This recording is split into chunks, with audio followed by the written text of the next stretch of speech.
This odd machine transformed the very nature of war by replacing the cornerstone of ancient warfare, the horse.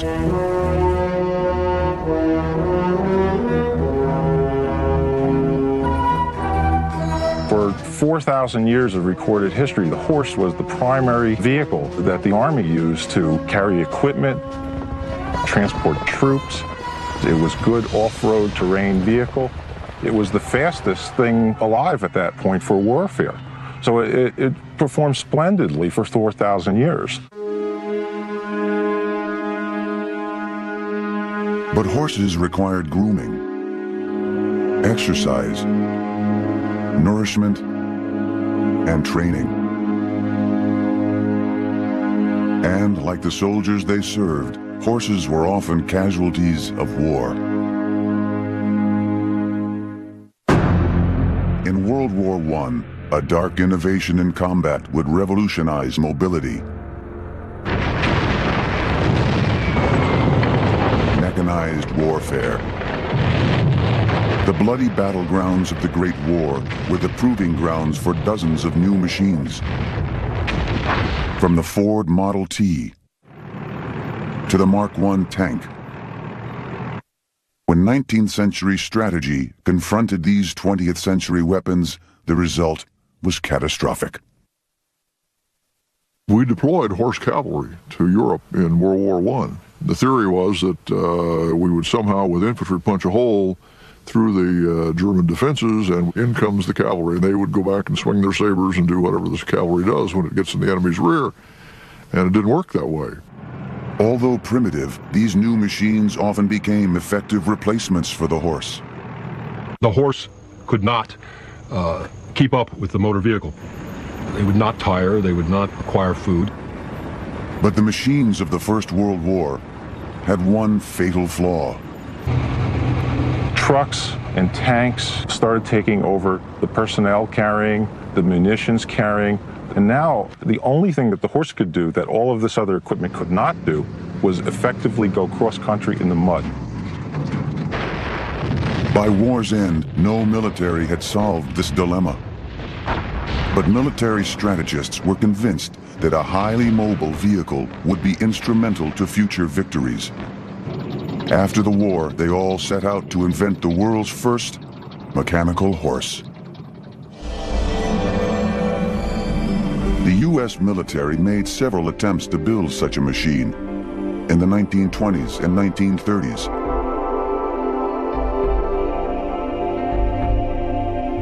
One design in particular generated high hopes.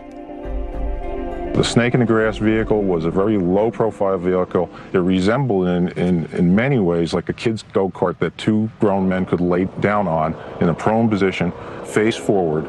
One was the driver, the other one had a .30 caliber machine gun mounted. So this thing was so low that it could just run through the grass and you couldn't see it. But the vehicle's low clearance made it impossible to traverse rough terrain and proved impractical for the battlefield. The snake in the grass acquired the less than flattering nickname, belly flopper. Despite numerous efforts, by the late 1930s, the horse remained the U.S. Army's most reliable mode of cross-country transportation.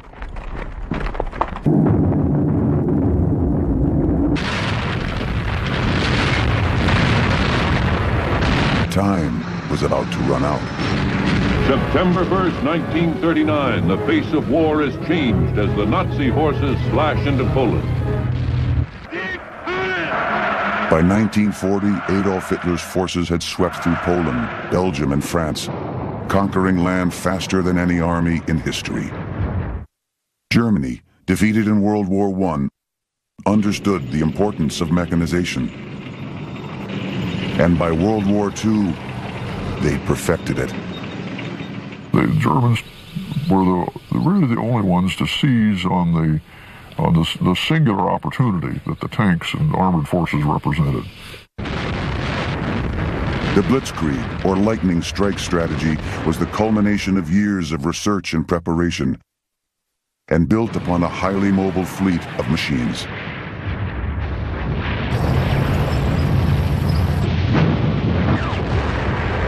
Elite panzers and Stuka bombers sliced through Europe, reinforced by the swift and revolutionary reconnaissance car, the Kubelwagen. The German Kubelwagen, which essentially means bucket car in German, or bucket wagon, came out of the development of the 1930s Volkswagen. They produced this very open, buckety, ugly-looking type of a body that went on top of the regular Volkswagen chassis. Its innovative design and impressive speed made the Kubelwagen one of the most effective vehicles in Germany's arsenal.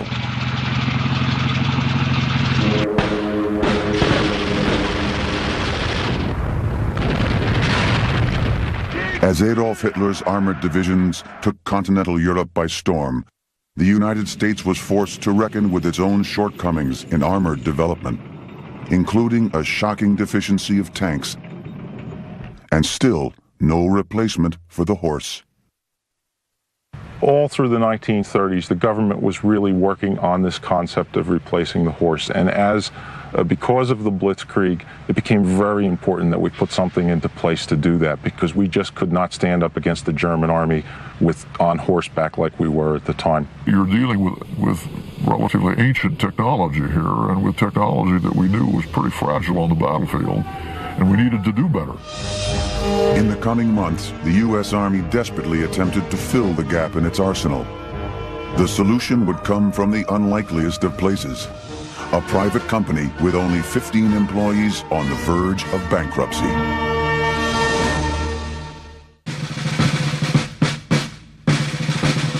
As the war ravaged Europe in the summer of 1940, the U.S. Army finally drew up specifications for a new reconnaissance vehicle, able to compete with Germany's Kubelwagen.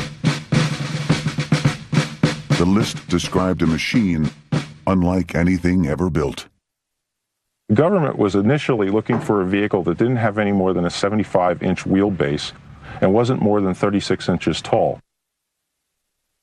It also had to carry a 500-pound payload, yet the weight of the vehicle could be no more than 1,000 pounds. The most daunting specification of all, however, was the Army's deadline. They wanted this done in 49 days. That's taking a vehicle in concept and producing a prototype and have it delivered in 49 days, and if you didn't get it there on time, you were going to be fined per day by the government. The Army frantically requested bids from 135 American civilian auto and truck manufacturers. The daunting deadline and specifications scared away all but two: the successful Willys Overland in Toledo, Ohio, and the tiny American Bantam Car Company of Butler, Pennsylvania. Though the odds were against them, American Bantam was the lone company to make the cut. It was an uphill battle from the beginning.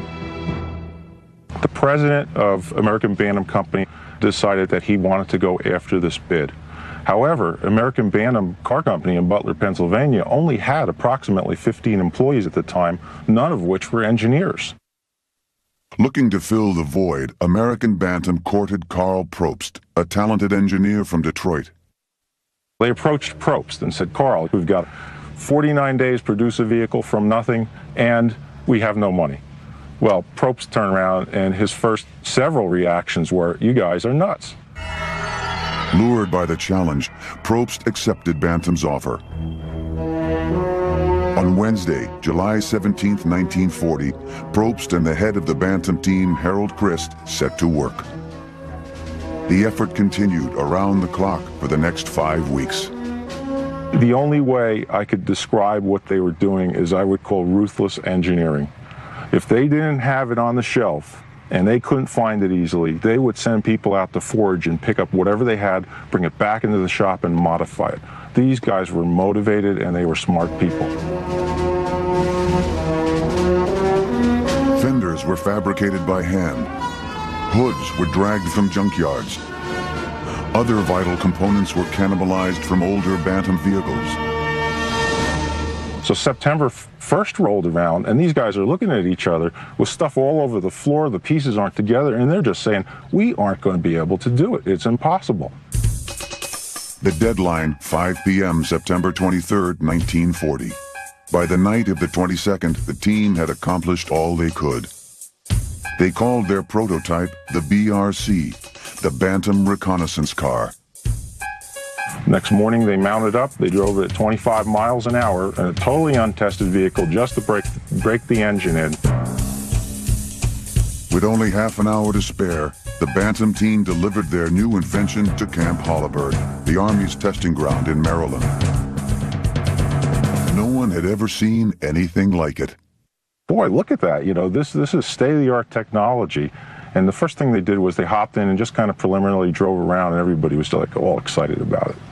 The bigger question was, would it work? To find out, they put 6 additional prototypes through grueling tests. They basically beat the living daylights out of the thing.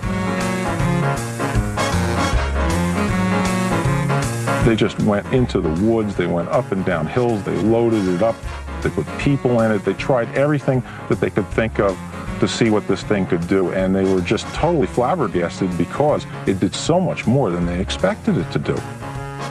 Equipped with 4-wheel drive, a new invention at the time, the BRC easily climbed and descended the steepest grades. The powerful engine, a Continental Y4112, gave the BRC the unprecedented ability to tow nearly half of its own weight. The Bantam design was simple, rugged, and an astounding success. One of the first officers to drive it predicted, "This unit will make history." Bantam's persistence had paid off. This is part of the American character, the seat-of-the-pants ability to take a concept and deal with it and bring it to fruition. And other nations couldn't do that, and I think it's part of the American spirit. It's a can-do feeling, a can-do spirit. Unfortunately for Bantam, turning in the winning car did not win them the prized production contract. The Quartermaster Corps was saying, we have a war to win, and we're not worried about what's fair necessarily, but we need the biggest guy, the best guy to get this on time and delivered in a quality fashion, and therefore they went with the larger companies. With the threat of imminent war, the Army gave the final production contracts to Bantam's original competitor, Willys Overland, and another automotive giant, the Ford Motor Company.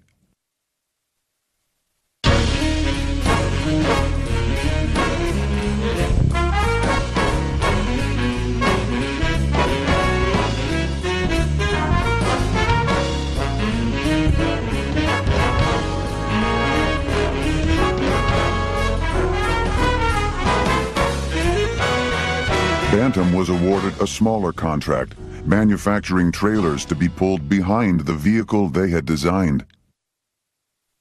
The first 16,000 vehicles rolled off the Ford and Willys Overland assembly lines in November 1941. Manufacturers experimented with names for the vehicle, like Blitz Buggy, Peep, and Midget. But the Willys MB and Ford's GPW simply became known as the Jeep. Based on the original Bantam design, the Jeep was an engineering wonder. What you're looking at now is a Willys MB Jeep. One of the things the Army wanted were pioneer tools, an axe and a shovel. Also down here, these are combat rims. If you had a flat tire, instead of using a tire machine, you would have to split these rims in half, put a tire in, and then bolt them back together, and that could be done in the field. Over here on the side of the body are some handles for manhandling features that the government was looking for so GIs could move the vehicle around when it got stuck. Another interesting device that they came up with the Jeep was this manual hand crank. In case your starter didn't work, you weren't out of luck because you could just hook this into the front of the engine and then crank the vehicle to get it started. This is the blackout lighting system, where you can go anywhere from having regular lights as you do on an automobile to just some of the lights, to just the blackout lights, to an absolute blackout where no lights are on in the vehicle at all. This is a spare jerry can or gas can which carries 5 gallons of gasoline. The driver sat on top of 15 gallons of gas that you filled up in a gas tank like that. Inside, interestingly, are these nifty hand wipers that both the driver and the passenger had to operate depending on who had their hands free. You could just unhook the headlight, flip it up, and maneuver it so that you could work on the famous 4-cylinder 134 cubic inch, 60 horsepower Go Devil engine. Then during the day, if you had a problem with aircraft, you were under an aircraft attack or something like that, you would basically put this cover on and tie it around, put the headlight back down so that no sunlight could glint off of the glass and tip aircraft off as to where your location was. This is the mechanical horse. This is what the Army was looking for, to replace the horse, and it did a superb job. Just a fantastic vehicle. But before the U.S. was able to deliver the new vehicle to European allies, everything suddenly changed. December 7th, 1941. Only 1 month after the first Jeeps rolled off the assembly line, the U.S. was finally, inextricably, at war. After more than 3 years of anticipation and dread, American soldiers and their new Jeeps would soon be deployed to war in staggering numbers.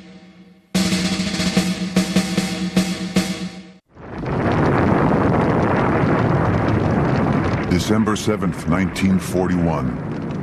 The Japanese attack on Pearl Harbor, Hawaii, brought every U.S. citizen to full attention. United States soil had been breached, and the country was now committed to an all-out war effort. On December 29th, the government sent the Ford Motor Company a contract to produce 63,000 Jeeps. To accomplish the feat, each of its 5 plants would have to turn out an average of 500 per week. Willys Overland Company was to produce thousands more. When the Jeeps arrived on the battlefields of Asia and Europe, soldiers quickly became dependent on them. My God, we used it for everything. Each platoon the platoon leader had a Jeep. The theory was we were supposed to ride around and make contact with the infantry that we were supposed to support. It was a great step forward. The Jeep's ingeniously simple design was one of its greatest assets. Because it was so adaptable, resourceful GIs and engineers immediately invented new uses for it. Some ideas were a little too far ahead of their time. When soldiers in Asia and Europe discovered that the Jeep was hampered by deep water, they improvised several techniques that enabled the Jeep to cross rivers and streams. None of them were very simple. The Ford Motor Company constructed a waterproof hull around the Jeep's exterior and called the experiment the General Purpose Amphibious Vehicle, or GPAV. But it proved ultimately unusable on the battlefield. While the GPAV swam like a sea lion, the additional 1,000 pounds of waterproofing materials slowed the vehicle to a crawl. Another little-known and equally curious Jeep innovation was called the roto-buggy. Equipping the Jeep with rotors and an aerodynamic tail, Army engineers designed the roto-buggy to fly itself to remote locations. But the flying Jeep never really made it off the ground. Jeep alterations made in the field were usually more successful. Nearly 1,000 miles from the European front, in the deserts of North Africa, the Jeep was modified to play one of its most crucial roles. By the spring of 1942, Germany's infamous General Erwin Rommel had invaded Egypt and was rapidly sweeping eastward across North Africa. In response, the Allied Air Force relentlessly bombed German targets. But an air campaign alone was not enough to stop Germany's powerful army.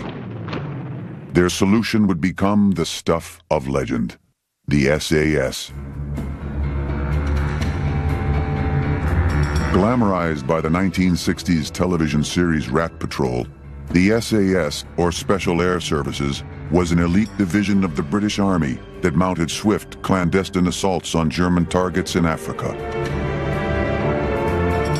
Their weapon of choice was the most reliable vehicle in their arsenal, the U.S. Army Jeep. It was camouflaged the color of sand and rigged with extra gas and water cans. which allowed the SAS to operate behind enemy lines for unprecedented periods of time. But the most significant SAS innovation involved weaponry.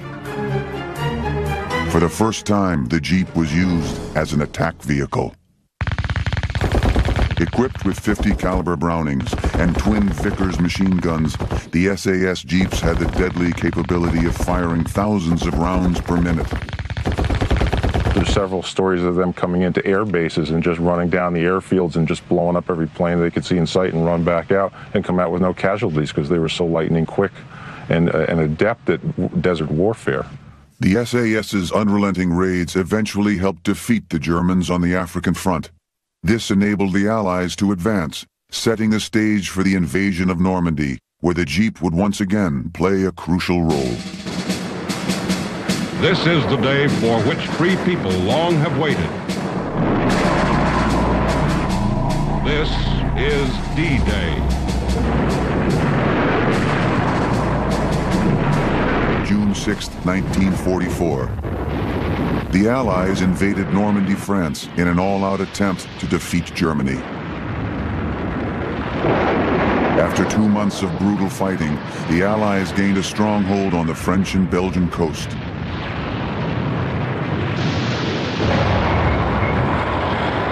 In their pursuit of the rapidly retreating German army, thousands of U.S. Sherman tanks consumed more than 800,000 gallons of fuel daily.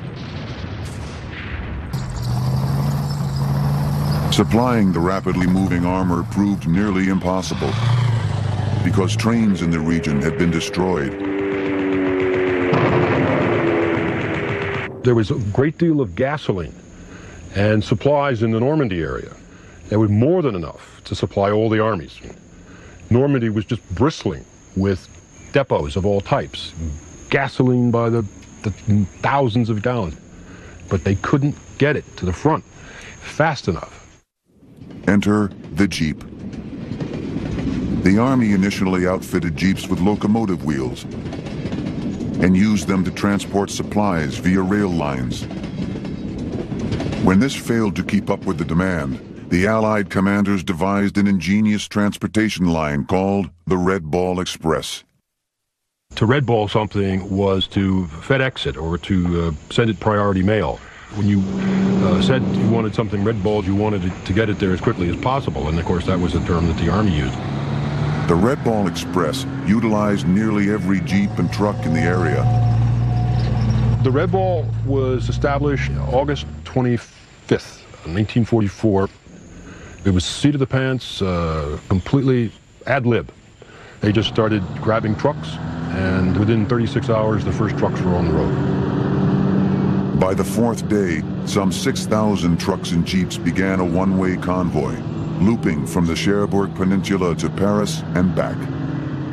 Manned mostly by African Americans, the Red Ball became an unstoppable force. The Jeep was crucial to the Red Ball's success. The Jeeps would ride herd and make sure that no one straggled. You'd have lead Jeeps and rear Jeeps, NCOs in the Jeeps or officers, and they were kind of like the sheepdogs. If you hadn't had the Red Ball, I think it's safe to say that the war in Europe would have taken longer to win. You wouldn't have supplied these troops, and the armies would have come to a halt.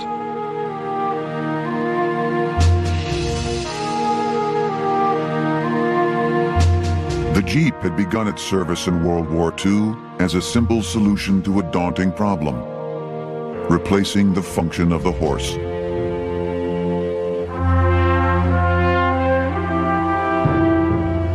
But by the war's end, due to its unfailing service, the Jeep had become the embodiment of the war effort.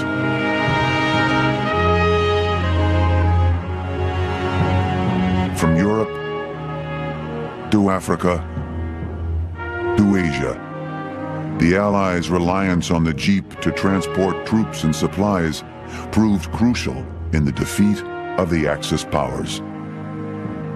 It was the American ability to harness its industrial power and put it into machines, whether it be a Jeep or a truck, was what won the war for the Americans, for the Allies. There's no doubt that the Jeep definitely had a major effect on the war. I think Eisenhower had at one time quoted that there were three major things that had really saved us in the war and allowed us to do what we did, and one of the three was the Jeep. I have no doubt in my mind that those 49 days, if those guys hadn't accomplished what they did, we would not be sitting here in the same world today. But the Jeep's service would not end with World War II. Its most challenging days were yet to come.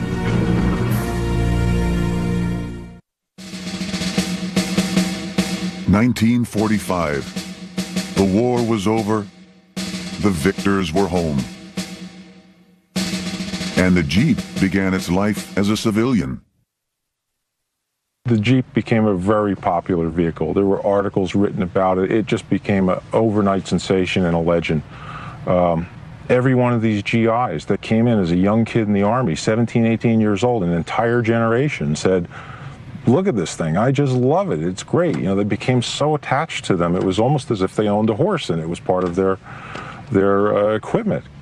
As the war was coming to a close after D-Day, everybody, Willys, Ford, everybody was thinking about, let's take this thing and capitalize, because when these guys all get out, there's a market for them to buy it. Starting in 1944, Willys Overland started doing testing on civilian-type Jeeps.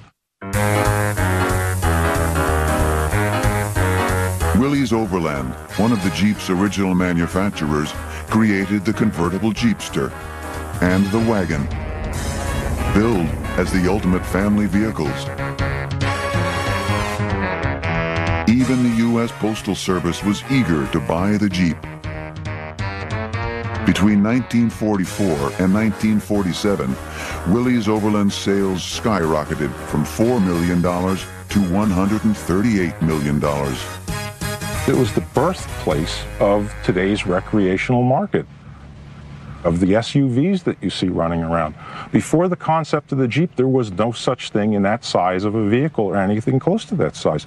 So you can thank what you're driving around in today to essentially going back to those 49 days at the Butler plant. The Jeep's astronomical success in the civilian market, however, did not overshadow its crucial ongoing role in the military. In 1951, American troops were called to defend South Korea from the aggressions of the Communist North. Only months after their arrival, the simmering conflict erupted into a full-fledged war. Once again, the Jeep was sent to the battlefield. The standard World War II Jeep saw service right up through Korea. There were many the World War II vehicles and Jeeps used because we had so many of them left over. However, there were some flaws that the government perceived that they wanted fixed. In the Korean War, the wounded were transported to Army hospitals mainly in Jeeps, as they had been in World War II. But the litters rigged to carry the men were unstable and ill-equipped for emergency medical care. Willys Overland introduced the M170, designed to carry a medical crew to care for wounded soldiers while in transit.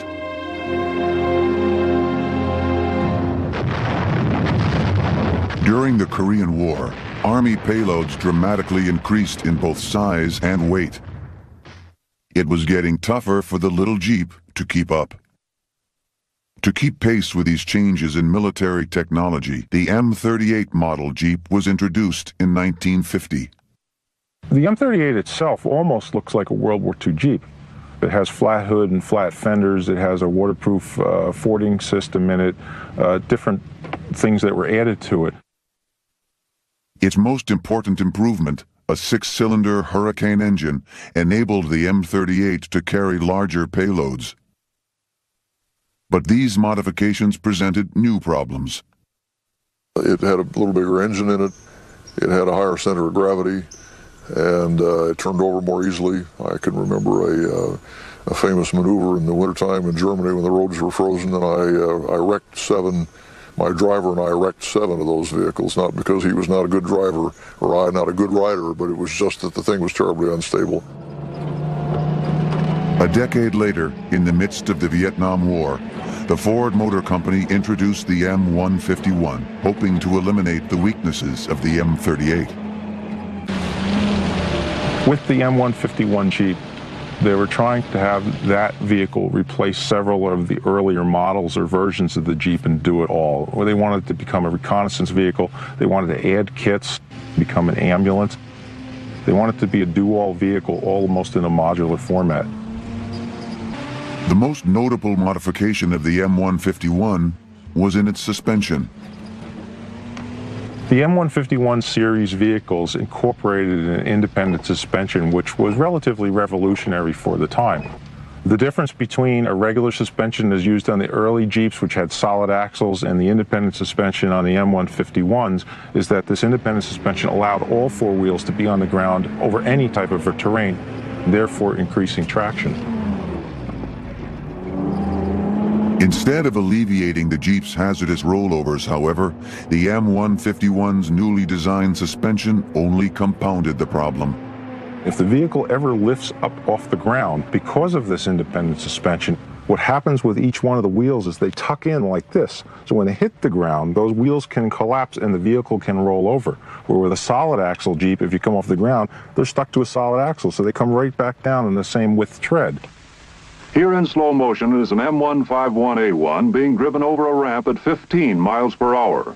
Note the sharp steer to the left. This is at 15 miles an hour.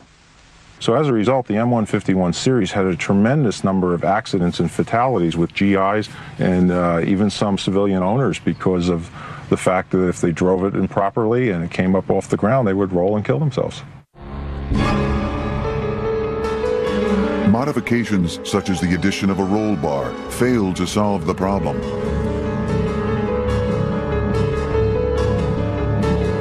Tests conducted in the use of roll bars, seat belts, and shoulder harnesses reveal that safety cannot be guaranteed in a turnover situation.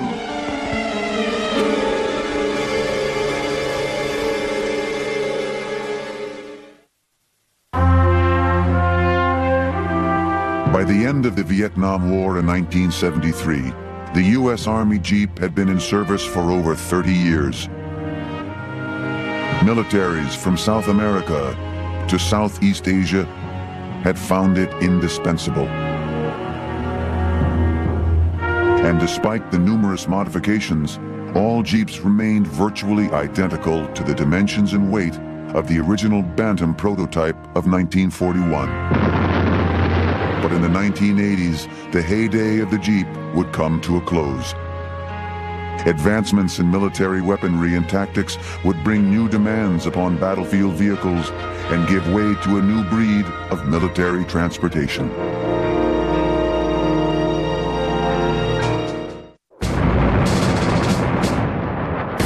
In the years following the Vietnam War, the weaponry and vehicles of the U.S. arsenal became increasingly high-tech. But while the military was becoming ever more sophisticated overall, its workhorse, the Jeep, was still using 1940s technology. They were, first off, getting very old and as they say, long in tooth. The automotive industry was able to do a lot more things with newer materials, including composites and plastics, which they weren't able to do back in the 40s and 50s when they built and designed the Jeep. By the late 1970s, the U.S. Army recognized that the Jeep's military future was over. After more than 30 years of service, the Jeep was retired. With the demise of the Jeep, the Army was forced to address the crucial problem of mobility once again. In order to do that, you need to take a look at the battlefield and decide what it's going to look like in the future battlefield, because that's where the thing's going to fight. How far do you want it to be able to drive without refueling? What kind of protection do you have to have? That means what is the threat? So you really begin with an evaluation of the threat. The Army envisioned a new jack-of-all-trades vehicle that could carry more passengers and equipment than the Jeep, tow larger and heavier loads, and achieve higher speeds. The behemoth that was delivered to the military was designed by A.M. General, a distant relative of the Willys Overland Company. It was called the High Mobility Multi-Purpose Wheeled Vehicle, or Humvee.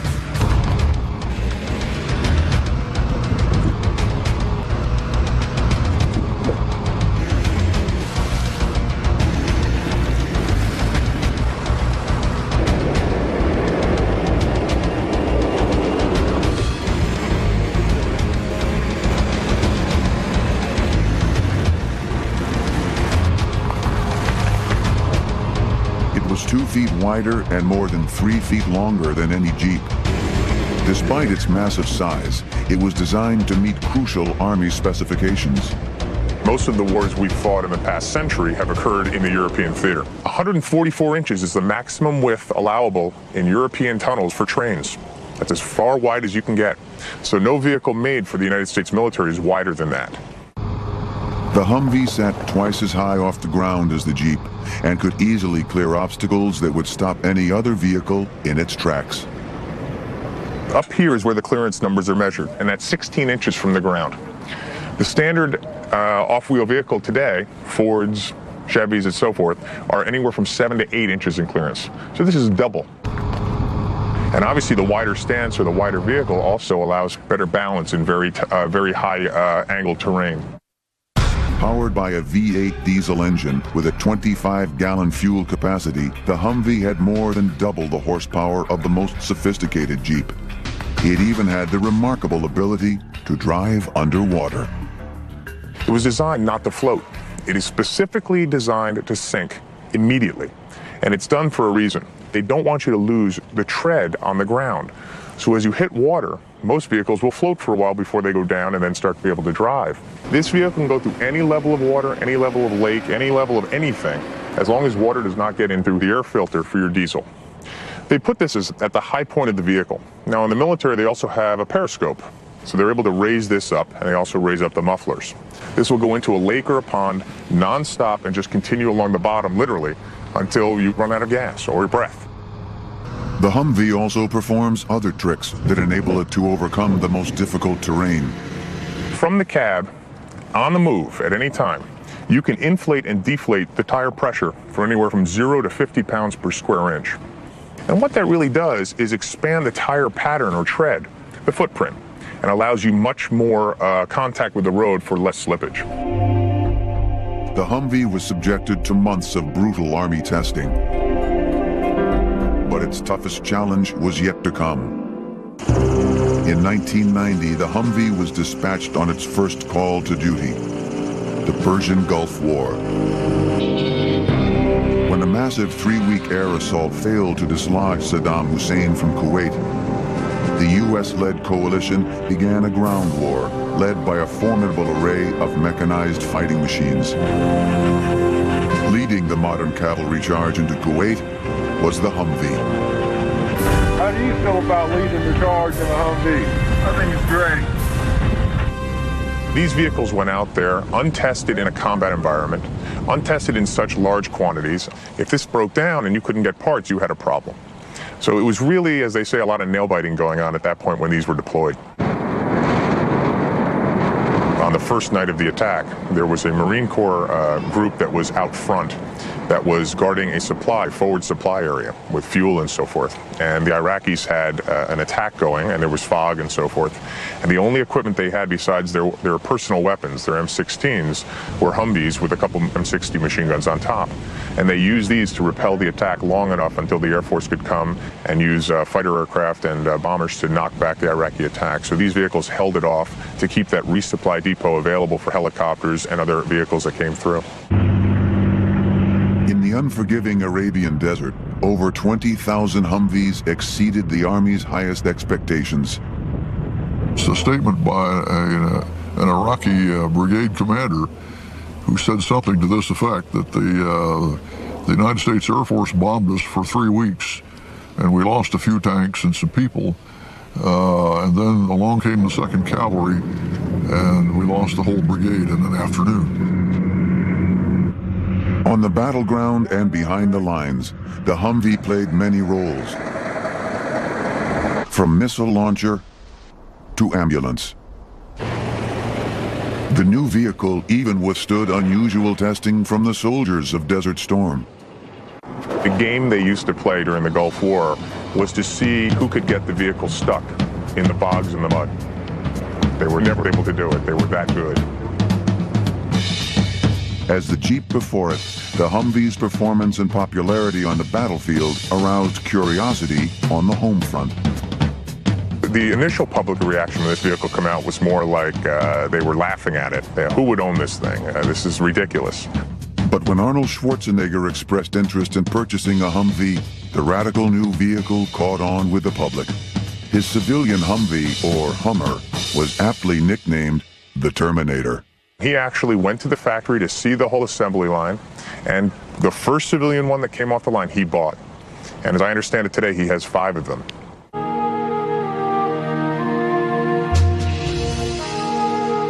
World War II correspondent Ernie Pyle called the Jeep faithful as a dog, strong as a mule, agile as a goat.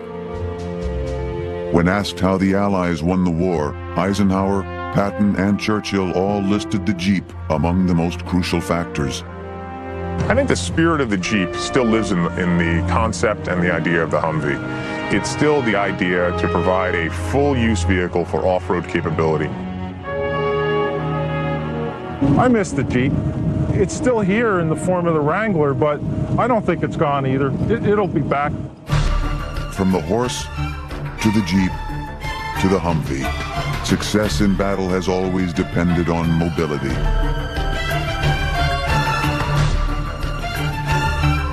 As long as men continue to fight wars, victory will belong to those who can move.